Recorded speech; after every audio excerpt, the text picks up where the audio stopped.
de façon variée et pratique, le ciel voudrait s'introduire lui-même. Le ciel voudrait agir et pouvoir dire, oui, dans ceci, il doit y avoir le témoignage du Seigneur Jésus, signifiant qu'il a mis la vie et l'incorruption en lumière. Dans cette situation, il y a quelque chose qui va au-delà de ce qui est en elle-même. Dans cette chose-là, il y a le témoignage qu'il y a une autre ressource qui n'est pas la vôtre. Quand le Seigneur Jésus était ici-bas et à l'égard des choses ordinaires de cette vie, un mariage, des funérailles, un marché, un festin en son honneur par sa présence, quelque chose de plus se manifestait toujours. Ce qui s'est passé au mariage de Cana en Galilée, ce n'était pas une affaire terrestre ordinaire. Tel fut à Cana en Galilée le premier des miracles que fit Jésus. Il manifesta sa gloire et ses disciples crurent en lui. Jean 2,11.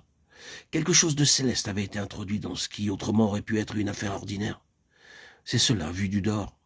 Peut-être que les mariages ne sont jamais des affaires ordinaires dans le cas des personnes qui sont concernées. Ici, c'était un mariage parmi tant d'autres. Cependant, Jésus n'était pas du tout fondu dans la foule. Il y avait quelque chose de distinct. Il amenait avec lui son plus. Il y avait des funérailles. Oh, il y a encore beaucoup de funérailles, c'est un fait quotidien. Mais ces funérailles étaient exceptionnelles. En la circonstance, probablement jamais funérailles n'avaient été comme celle-là. Jésus était présent. Et il amenait quelque chose qui faisait toute la différence. Ensuite, il y a eu ce festin qu'ils avaient fait pour lui. Dans quelque lieu qu'il soit allé, il a introduit quelque chose de vivant et qui est allé de l'avant, mis en valeur à travers l'éternité. C'est ce que le Seigneur désire, c'est le témoignage du Seigneur. Que nous soyons ceux-là sur cette terre, sans mettre de côté les choses naturelles de la vie, dans ce que nous appelons spirituel, qui réellement signifie ce qui est abstrait. Mais qu'ici, dans ce monde, le ciel soit introduit et que quelque chose de plus puisse se manifester, il devrait y avoir une énergie, une vitalité qui est plus que humaine, plus que naturelle, qui ne soit pas éphémère, mais qui demeure. Il en était ainsi avec lui. Il en était de même avec les apôtres. C'était vrai également pour les chrétiens du Nouveau Testament. C'est la pensée de Dieu pour l'Église, et cela devrait l'être pour vous et pour moi. Que nous soyons ici comme l'incarnation vivante du fait qu'il y a quelque chose qui jaillit sans cesse, et qui n'est pas de ce monde.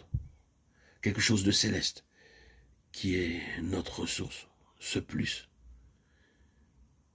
que le Seigneur nous accorde, par son esprit, cette grâce.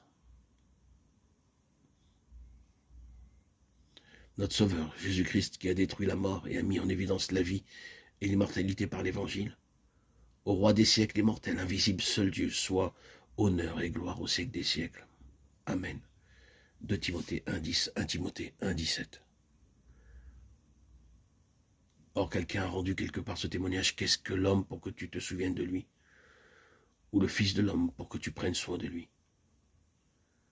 Tu l'as abaissé pour un peu de temps au-dessous des anges, tu l'as couronné de gloire et d'honneur. Hébreux 2, 6, 7. Béni soit Dieu le Père de notre Seigneur Jésus-Christ, qui, selon sa grande miséricorde, nous a régénérés pour une espérance vivante, par la résurrection de Jésus-Christ d'entre les morts, pour un héritage qui ne se peut ni corrompre, ni souiller, ni flétrir, lequel vous est réservé dans les cieux. 1 Pierre 1, 3, 4. Amen.